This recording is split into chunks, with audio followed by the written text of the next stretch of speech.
Entonces, de lo que se trata es de analizar, ¿no es cierto?, estos aspectos introductorios del curso que pueden parecer un poco, digamos, obvios para algunos o algunas, pero creo que siempre es necesario mirar las perspectivas que uno tiene cuando hace un trabajo intelectual, por supuesto, como el historiográfico, como cualquier otro, em, porque eso también me permite entender a las personas por qué se elige una bibliografía, por qué se deja otra de lado y cuál es la perspectiva, por eso siempre es muy relevante. Y lo que estábamos mirando en la clase anterior respecto a la periodificación, para hablar de este curso que estamos iniciando, que iniciamos la semana anterior, tenía que ver con el tema de cómo entender el tiempo de o la periodificación en sí misma, respecto de este curso en particular. Si el siglo XIX es una continuación de algo que viene ocurriendo en periodos anteriores, por lo tanto, nosotros tenemos que mirarlos desde la larga duración, si vamos a encontrar las tendencias que van a estar ahí presentes en esta centuria, o vamos a mirar los quiebres, o vamos a hacer una mezcla de ambos. Eso es importante que ustedes lo piensen porque también les va a ayudar a encontrar el problema que ustedes van a analizar tanto en el primero como en el segundo ensayo que tienen que hacer para este curso, y eventualmente también les puede ayudar para encontrar el, el documento que van a tener que presentar como análisis al final del semestre. Entonces, igual es importante mirar esto. Osterhammer es uno de los autores que yo sigo. Jürgen Osterhammer, un autor alemán, cuyos libros han sido traducidos sí, al castellano este último tiempo. Habla, ¿no es cierto?, que más bien habría que imponer o vincularse a la historia global para poder mirar, ¿no es cierto?, el siglo XIX, no de una particularidad de un país que es una ficción, porque los países nunca se desenvuelven como si fueran islas, en el sentido isleño de aislamiento me refiero, por supuesto, si son islas, sino más bien están vinculados y con una red de fenómenos que uno tiene que mirar, que se ha llamado, ¿no es cierto?, la historia global. Aquí está el texto en castellano de otro autor alemán, se llama Sebastian Conrad, que también, ¿no es cierto?, vamos a utilizar en este curso para mirar la historia global. Entonces, la historia global puede ser una entrada para poder analizar más allá de la historia nacional, también, ¿no es cierto?, el punto de vista de la historia hispanoamericana, latinoamericana o como ustedes la definan.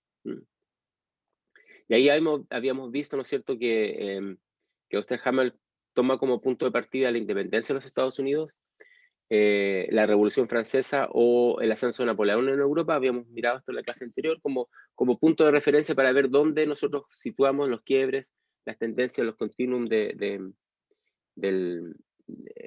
siglo XIX. El libro, de hecho, de Osterhammer, que está acá, ¿no es cierto?, en su versión original en alemán, justamente se llama Una historia del siglo XIX, la transformación del mundo en la historia del siglo XIX, que es el que ustedes tienen como material en U-Cursos. Hobsbawm, otro autor importante para entender estas perspectivas que ustedes seguramente ya han leído, de cómo funciona la historia global también, aunque él no habla de la historia global tan directamente como Conrad y Osterhammer. Habla, ¿no es cierto?, de que desde el punto de vista del historiador, la continuidad, o historiadores diríamos hoy día, la continuidad y la descontinuidad son asuntos triviales si se consideran aisladamente. Entonces, ¿cómo vamos de situar este periodo? Eso es muy, muy importante. Esta es la pregunta que justamente uno debiera hacerse para hacer un estudio historiográfico. ¿Dónde me sitúo yo a partir de esta mirada respecto al periodo que estoy trabajando?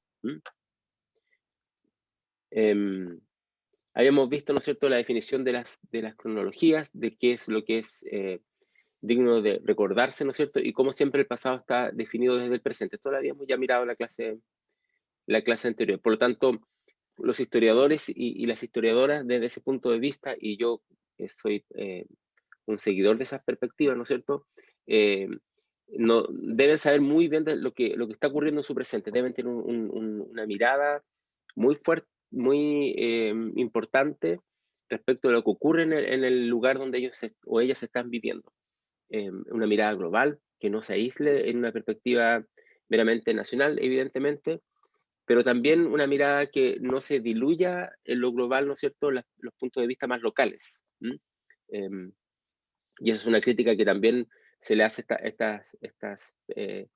estas perspectivas cuando se habla de mirar la historia solamente desde el punto de vista del presente. En el sentido de que hay que hacer un equilibrio entre esta mirada del presente que busca situarse en lo global, pero también, ¿no es cierto?, no abandonar el aspecto local, no dejar que lo global, o en muchos casos más bien europeo, subsume o obnubile, ¿no es cierto?, lo que está ocurriendo localmente. Esta es una crítica que también se les hace, o ahí yo me incorporo, se nos hace a aquellas personas que hemos sido formadas afuera, que hemos estudiado o hecho gran parte de nuestra carrera en el extranjero, porque tienden a pensar que uno tiene una mirada un poco, por ejemplo, el caso mío desde Europa, para entender las perspectivas locales. Y eso es algo que siempre es muy complejo. Desde el otro punto de vista, se critica también a aquellas personas que solamente miran lo local, ¿no es cierto? El hecho de no poder conectar con lo que está ocurriendo en el resto del mundo. Entonces, ustedes como personas jóvenes, historiadores, ya no solamente del futuro y del presente, ya están siendo formados como historiadores tienen que tener un equilibrio en estas perspectivas. Entonces, eso es un poco, las lecturas ustedes los pueden ayudar a situarse en esta posición de equilibrio que es muy compleja de lograr, evidentemente. Eh, entonces, para hacer un resumen, tenemos a Jürgen Osterhammer, ¿no es cierto?, acá con su enorme libro sobre la transformación del mundo. Tenemos una perspectiva de Sebastian Conrad, esta es la versión en castellano de su libro, sobre la historia global, pero falta algo más que tenemos que revisar acá, que me gustaría que viéramos hoy día, que tiene que ver justamente con el enfrentamiento con el pasado. No sé si hasta acá hay alguna pregunta de respecto a lo que hemos, o algún aspecto que quieran agregar eh, respecto a lo que hemos estado viendo. Otro aspecto que también vamos a pensar, ¿no es cierto?, tiene que ver con lo que en el texto que yo le puse, que es un resumen de muchas perspectivas, se ha llamado, ¿no es cierto?, la falacia de la retrospectiva.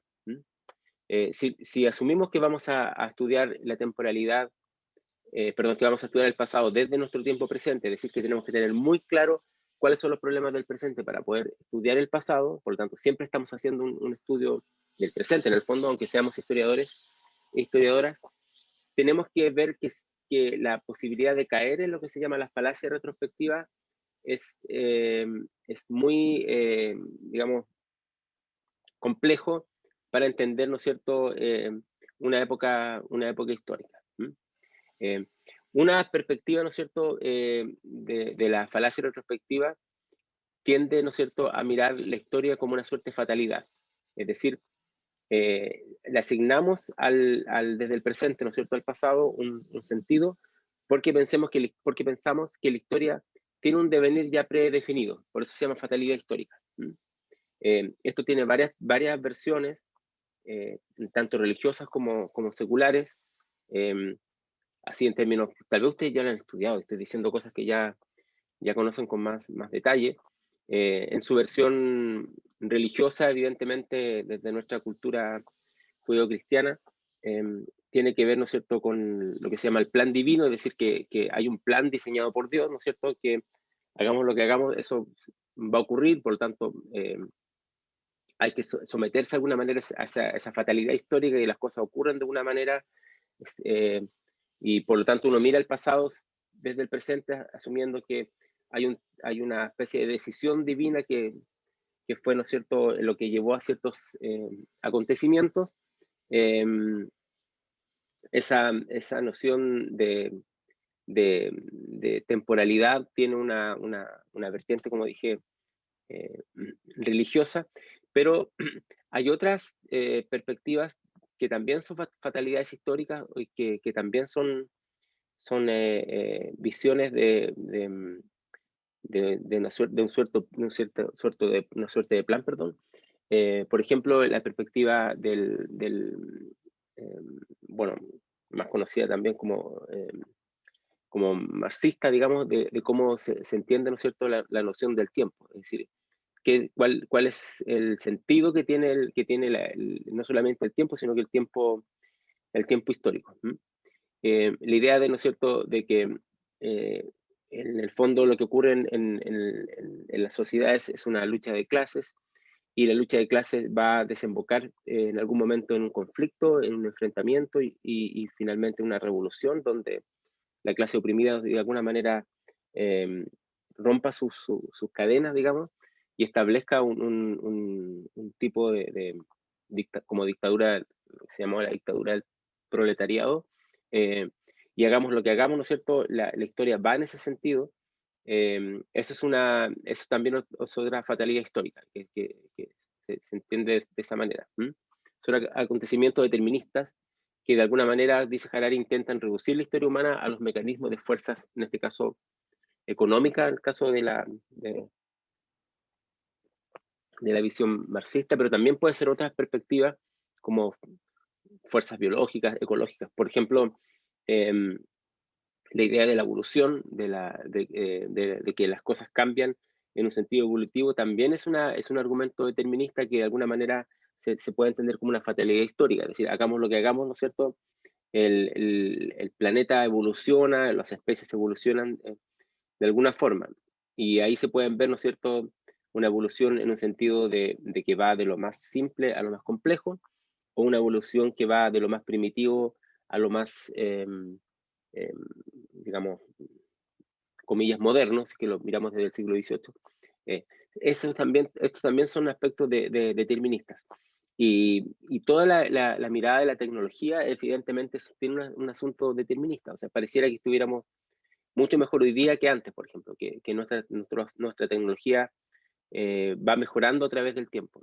Y pareciera que en el futuro, en 100 años más, va a ser mucho mejor que lo que estamos viviendo ahora en términos de desarrollo tecnológico. Los que ya tenemos más de 50 años, como en mi caso, digamos, nos acordamos de la película, ¿cómo se llama? Volver al futuro, donde mostraba, ¿no es cierto?, que en esta época, en los años 2000 y tantos, iban a existir, ¿no es cierto?, autos voladores. Yo sé que es más, ya lo está haciendo, pero que iban a existir autos voladores, en fin, y muchas cosas que tienen que ver con una suerte de desarrollo tecnológico. Cuando uno estudia la tecnología, siempre tiene que tener el cuidado de no caer en esta falacia retrospectiva y pensar que las tecnologías primitivas, de alguna manera, van transformando a través del tiempo en algo mucho más complejo, sobre todo porque la historia de la tecnología demuestra claramente de que no porque una tecnología es más antigua, significa que es menos eficiente o menos compleja que una tecnología más nueva, a veces al revés. O sea, no es un continuum que vaya en una línea de tiempo que evidentemente se relaciona mucho con la noción del progreso en la historia, digamos. Entonces, eso es algo que hay que tener en cuenta, ¿no es cierto? Harari lo analiza muy bien cuando, por ejemplo, si ustedes leyeron el texto, eh, muestra cómo lo que en retrospectiva parece como inevitable, no lo era absolutamente en la época que uno está estudiando. Por ejemplo, nosotros vamos a mirar el llamado, ¿no es cierto?, eh, la llamada independencia o revolución, como le llaman en Argentina, o respecto de España, o la emancipación, como se llama, ¿no es cierto?, en otros lugares. ¿Era la independencia y la emancipación algo inevitable? O sea, todo apuntaba a que en el siglo XIX, en algún momento, eh, España iba a perder sus colonias, o los criollos iban a tener conciencia de un grupo, de constituir un grupo, digamos, y como tal, de querer la independencia para formar las naciones en Hispanoamérica. Desde el punto de vista nacionalista, evidentemente se ve como algo inevitable, que parecía que en algún momento de comienzo del siglo XIX se iba a separar, ¿no es cierto?, España y sus colonias, y las colonias se iban a construir países, y países que eran naciones, y probablemente naciones que venían incluso desde antes de que se formaran, digamos, como tal. Entonces, eso significa que uno no mira en el pasado el cúmulo de elementos que estuvieron presentes, sino que elige algo que fue lo que finalmente se emergió, que fue lo que finalmente pudimos registrar como historiadores y historiadoras, o lo que efectivamente pudo haber ocurrido como la única explicación de lo que ocurrió después a posteriori, como si ese evento era el único posible que pudiera ocurrir en el momento que estamos estudiando ese periodo de tiempo. Eso se llama falacia de la retrospectiva, ¿no? Que miramos el pasado asumiendo que lo que ocurrió fue la única posibilidad que tuvo ese tiempo para que se diera, ¿no es cierto?, un cierto acontecimiento. Harari lo estudia, o sea, da un ejemplo, perdón, a partir de la imposición del cristianismo en Europa, y cómo desde la perspectiva de la falacia retrospectiva se puede decir, ¿no es cierto?, que el cristianismo fue una respuesta, ¿no es cierto?, a la caída del Imperio Romano, ¿no es cierto?, que Constantino de alguna manera lo elige porque eh, se vincula muy bien con lo que él quería, ¿cierto?, en algún momento construir como una especie de refundación del Imperio Romano, pero no se ven, ¿no es cierto?, todos los otros elementos involucrados en el momento y las otras religiones que existían, que de hecho algunas eran mucho más masivas, por así decirlo, que el propio cristianismo, que era una religión marginal para la época. Entonces, esta perspectiva, ¿no es cierto?, nos deja, por ejemplo, fuera todo lo que es el azar. Uno de los grandes problemas que nosotros tenemos para estudiar la historia, que es casi un punto ciego, es como se dice, ¿no es cierto?, el espejo, ¿no es cierto?, cuando el espejo retrovisor tiene esos puntos ciegos, cuando uno va manejando un vehículo, es justamente el tema del azar. ¿Por qué en 1810 se da la independencia, perdón, se dan, ¿no es cierto?, los movimientos que se dan en América? Eh, Porque el azar, ¿no es cierto?, llevó a que un acontecimiento desencadenara otro, como fue la captura de Fernando VII, ¿no es cierto?, por parte de las tropas napoleónicas. ¿Por qué, no es cierto?, se puede pensar que la noticia, ¿no es cierto?, como corre la noticia en el siglo XIX sin telégrafos, sin, ¿no es cierto?, la posibilidad de la comunicación electrónica que posteriormente se crea en ese mismo siglo, pero a fines de ese siglo, eh, hace que la respuesta sea muy distinta en algunos lugares respecto de otros. Por ejemplo, los del Atlántico, que saben antes la noticia, son reacciones diferentes a los que vivíamos en el Pacífico, y había que esperar que la noticia llegara por barco o por mulas desde Buenos Aires para el caso de Santiago de Chile. Esos son elementos azarosos, y el azar siempre está presente en todo lo que hacemos. No sé si ustedes se han preguntado o se han puesto en la situación, perdón, de pensar la vida que ustedes están llevando ahora, el hecho que hayan elegido esta carrera, es un aspecto que venía definido de antes, o sea, toda su vida hacía presagiar, como decía este programa de televisión, ¿no es cierto? Todo hacía presagiar que ustedes iban a terminar estudiando historia, y en la Universidad de Chile, o es algo que más bien tiene que ver con aspectos completamente azarosos. Si ustedes me lo preguntan, aunque no me lo van a preguntar probablemente, pero igual lo voy a decir, eh, en mi caso particular, yo creo que todo lo que uno se mira tiene que ver o gran parte de las cosas con efectos del azar, son fenómenos azarosos. O sea, lo que estamos haciendo ahora, o que yo esté acá como profesor de esta universidad, o que ella me haya ido a estudiar a Alemania, en fin, son aspectos que más bien tienen que ver con el azar, con fenómenos que no se pueden explicar por eh, de una manera más que recurriendo, ¿no es cierto?, al elemento aleatorio. Y sin embargo, cuando uno se hace su propia historia personal, también utiliza esta falacia de la retrospectiva. Y dice, yo, no sé, siempre quise estudiar en Alemania, siempre pensé estudiar historia, o la Universidad de Chile de la vida de pequeño o pequeña como la única posibilidad, etcétera, o qué sé yo, ¿no? Entonces, si el azar juega un papel en nuestras vidas, si nosotros estamos acá principalmente por fenómenos completamente aleatorios, ¿por qué cuando uno mira la historia va a encontrar que está siempre ordenada por aspectos razonablemente explicables que obedecen a fenómenos muy concretos. Y de ahí entonces que Harari, algo que me parece muy interesante de entender, diga, ¿no es cierto?, que hay que explicar el cómo en la historia y no tanto el por qué. O sea, cómo ocurren los acontecimientos. Cómo es que esta noticia de la captura de Fernando VII, ¿no es cierto?, es interpretada por los actores, y digo actores porque las mujeres, y actrices también, porque podemos buscar también la historia de género, actores y actrices, ¿no es cierto?, del siglo XIX. No por qué la interpretan, no asumir las causas, sino explicarse más bien de un fenómeno, sino más bien tratar de explicar el cómo ocurren los fenómenos. Y ahí dice Harari, describir el cómo significa reconstruir la serie de acontecimientos específicos que llevaron de un punto a otro. Explicar el por qué significa encontrar relaciones causales que expliquen la aparición de esta serie particular de acontecimientos frente a la exclusión de todos los demás. ¿Por qué nosotros tenemos que buscar en una causa lo que explique un acontecimiento en particular cuando son muchas las causas que en algún momento estuvieron presentes? ¿Y por qué no asumir que lo que ocurrió finalmente probablemente tiene que ver más bien con un aspecto aleatorio? Eh, Tiene que ver más bien con la suerte, por así decirlo. No sé qué piensan, vamos a hacer una pausa de la grabación para poder escucharla.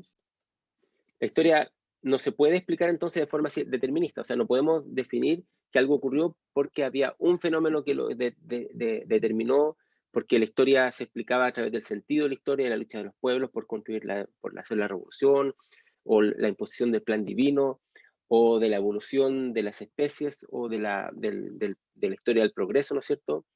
Que es una visión teleológica de la historia, ¿no es cierto? Tiene un telos, es decir, como es en griego, tiene un fin en sí mismo, sino más bien la historia es algo caótico, por lo tanto no se puede, tampoco se puede predecir, no podemos saber lo que va a ocurrir en el futuro, por eso es que todas las predicciones del futuro terminan fallando. Gran parte de la literatura, digamos, imagina el futuro, la ¿cómo se llama? Ciencia ficción, termina siendo una cosa completamente distinta. O sea, por ejemplo, en los 80, cuando se imaginaba, o los no, 70 o 60 del siglo pasado, cuando se imaginaba cómo iba a ser el comienzo del siglo XXI, se imaginaban muchos autos voladores, se imaginaban muchas cosas, pero nadie se imaginó Internet, que es lo que ha modificado completamente la manera. De hecho, estamos haciendo esta clase, bueno, quizás algunos lo han podido imaginar, pero de esta manera, ¿no es cierto?, gracias a estas redes de datos que se mueven electrónicamente de una manera extraordinaria. Por lo tanto, no se puede predecir lo que es caótico. Pero la historia es un sistema caótico del nivel 2. El caos del nivel 2 es un caos que reacciona a las predicciones sobre él y por lo tanto nunca se puede predecir de manera exacta. Por ejemplo, es un sistema caótico del nivel 1, como también lo dice Harari, es el que funciona a nivel de comportamiento atmosférico en la Tierra, ¿no? Entonces uno puede ser meteorólogo o meteoróloga y, ¿no es cierto?, y hacer un estudio que compare las fotos satelitales, ¿no es cierto?, las mediciones de temperatura, humedad, presión, etcétera, en estaciones que uno pone en la Tierra a través de los globos, ¿no es cierto?, meteorológicos que se mandan a la atmósfera, lo mete todo, ¿no es cierto?, en la juguera de un juguera, entre comillas, por supuesto, es una metáfora, de un modelo matemático, y eso, ¿no es cierto?, va a hacer que se pueda, ¿no es cierto?, pronosticar un tiempo con una duración de 3 o 4 días hacia el futuro con cierta certeza, digamos, de que se van bajo ciertos rangos, se van a dar ciertas temperaturas, o que uno puede incluso predecir cuándo va a haber precipitación, en qué momento van a comenzar las precipitaciones. Todo lo que uno haga para ese estudio de este sistema caótico del nivel 1 no tiene una repercusión directa, por lo tanto, uno como ser humano, ¿no es cierto?, no influye en el propio sistema en sí mismo, digamos. Y lo que es el caos del propio sistema tiene que ver con cambios de presión, cambios bruscos de vientos que también el modelo matemático los puede incorporar. Por eso que hay un rango.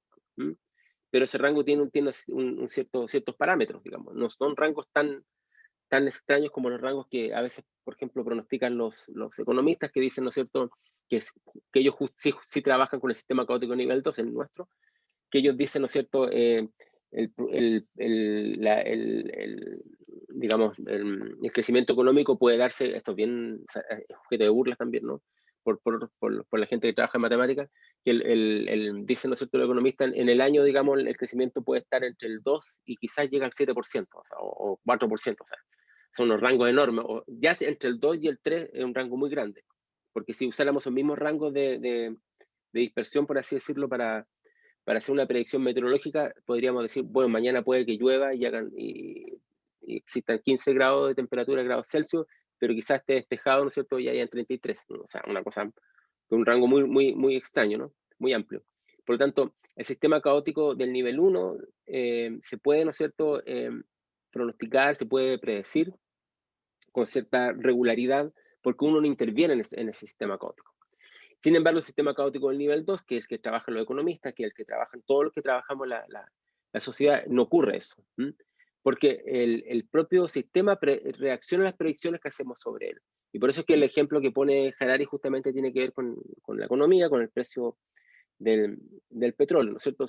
Si los economistas en algún momento dicen el precio del petróleo mañana debe ser tantos dólares, ¿no es cierto?, lo más probable es que la gente, al tener esa información, compre o venda, ¿no es cierto?, y eso altera finalmente el precio del propio producto que ellos están pronosticando. Por lo tanto, nosotros trabajamos en un sistema caótico del nivel 2 y por lo mismo, ¿no es cierto?, no podemos guarecernos en posiciones deterministas. Pero tampoco, ¿no es cierto?, podemos solamente mirar el mundo como una suerte de caos sin ninguna explicación, por eso tampoco podríamos hacerlo, ¿no? Y entonces lo que sí podemos hacer es comprender nuestra situación actual y cómo nuestra situación actual nos permite entender la historia. O sea, más que predecir, yo sé que en primero siempre se enseña de que la historia es el estudio del pasado para entender el presente y proyectar hacia el futuro. Entonces podemos pensar ahora nosotros que la historia es una comprensión del presente que de alguna manera se proyecta hacia el pasado y que permite, ¿no es cierto?, de alguna forma trazar un camino hacia el futuro que uno quisiera tener, pero por ningún motivo permite predecir el futuro. No somos, digamos, quienes podemos hacerlo. De ese punto de vista, lo que nosotros tenemos que hacer es siempre comprender nuestra situación actual, cuáles son los problemas de la actualidad, pero sin caer en una perspectiva que mire lo actual, como otros lo hacen, ¿no es cierto?, solamente en un corto plazo. Y ahí donde la historia puede decir mucho y de hecho dice mucho respecto a nuestro tiempo actual, porque la historia nos da el tiempo y la temporalidad, digamos, en una dimensión mucho más amplia. Y por eso es importante, digamos, que los historiadores y las historiadoras puedan discutir, digamos, a nivel de otras disciplinas. Nosotros lo estamos haciendo con gente del área de ciencia, y el trabajo que nosotros hacemos en nuestro proyecto de investigación, ahora con astronomía, pero estamos trabajando con gente que trabaja temas vinculados a energía, y no mirar la energía también como una suerte de forma determinista, que usamos el combustible fósil porque es la mejor y la única forma y la más barata de producir, ¿no es cierto?, energía. Y si miramos a comienzos del siglo XX, podemos mirar, ¿no es cierto?, que los primeros autos, por ejemplo, no utilizaban combustibles fósiles, sino que eran eléctricos. Incluso habían autos con energía solar. La energía solar se utiliza hace mucho tiempo en el mundo. Entonces, si uno mira el presente de una perspectiva histórica y les dice, ¿no es cierto?, a aquellos que toman decisiones sobre qué producir, digamos, y qué tecnologías aplicar, les dice, mira, hace 100 años atrás, era la electricidad y el sol la gran fuente de energía, y que se haya desarrollado toda una industria vinculada al combustible fósil, que tantos problemas nos está trayendo hoy día, que es la causa principal del calentamiento global, evidentemente. No es algo no es una fatalidad histórica, o sea, no es que tuvimos que elegir esa manera de, em, de conseguir energía. Es una de las tantas que se ocuparon por motivos que podemos estudiarlo, digamos, muchos de ellos azarosos, por supuesto, pero también por algunos fenómenos que se pueden explicar, y hay muchas más posibilidades. Entonces, si uno mira la historia desde ese punto de vista del presente, mira hacia el pasado y ve los elementos que ocurrieron ahí y las posibilidades que hubo, también puede proyectar el futuro y decir, entonces tenemos más posibilidades, no caigamos en esta visión que es una visión cerrada, de que solamente tenemos una manera de desarrollarnos, que es utilizando combustibles fósiles. Podemos hacerlo desde el punto de vista de muchas perspectivas también, ¿no es cierto? Desde el punto de vista de género podemos pensar, no es la única manera de administrar la sociedad donde los varones tengan el poder respecto a las mujeres. Y si uno mira la historia puede encontrar otras perspectivas, puede encontrar otros elementos y también puede proyectar una sociedad mucho más igualitaria, porque es un gran problema de nuestra situación actual, evidentemente, la discriminación de género. También desde el punto de vista económico, podemos decir, no es la única manera de desarrollarnos económicamente que el mercado juega un papel fundamental. No es una fatalidad histórica que lo único que funcione para que la economía funcione sea que haya libre mercado. En la historia muestra, ¿no es cierto?, que hubo otras posibilidades, otros elementos, ¿no es cierto?, y que la imposición de este modelo no es una fatalidad histórica, sino que uno puede, ¿no es cierto?, proyectar otra forma alternativa. Entonces, comprender nuestra situación actual no significa que uno mira la historia y diga, ok, esto es lo que se debió haber dado, ¿no es cierto?, y no se dio por ciertas razones, sino más bien mostrar todas las posibilidades que ocurrieron en el pasado, todos los elementos que tuvieron los actores y las actrices disponibles en algún momento para poder, ¿no es cierto?, tomar una decisión y que finalmente la decisión obedeció a factores a veces que no podemos realmente conocer.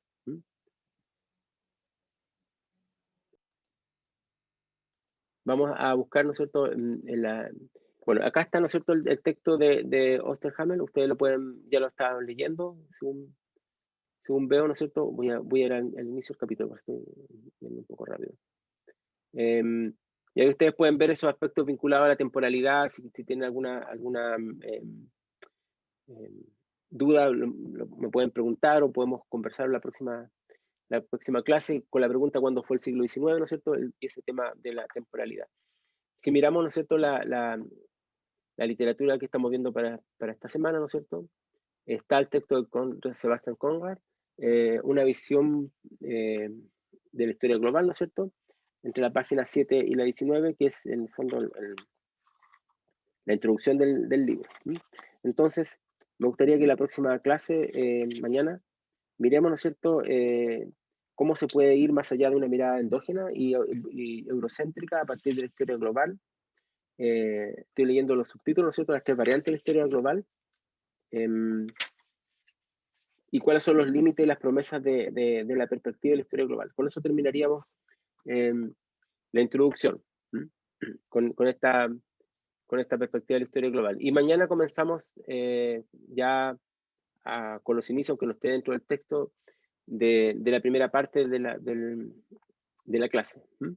Entonces, tenemos que esta semana y la anterior, ¿no es cierto?, más bien una semana donde se va a introducir la perspectiva. Mañana vamos a ver el tema de la historia global y vamos a comenzar mirando el tema de lo que entendemos por ruptura con el orden colonial. O sea, ya en el fondo comenzamos ya la próxima clase mañana a acercarnos al tema de la primera unidad, que es la ruptura con el orden colonial. Bien, antes aquí tenemos la grabación.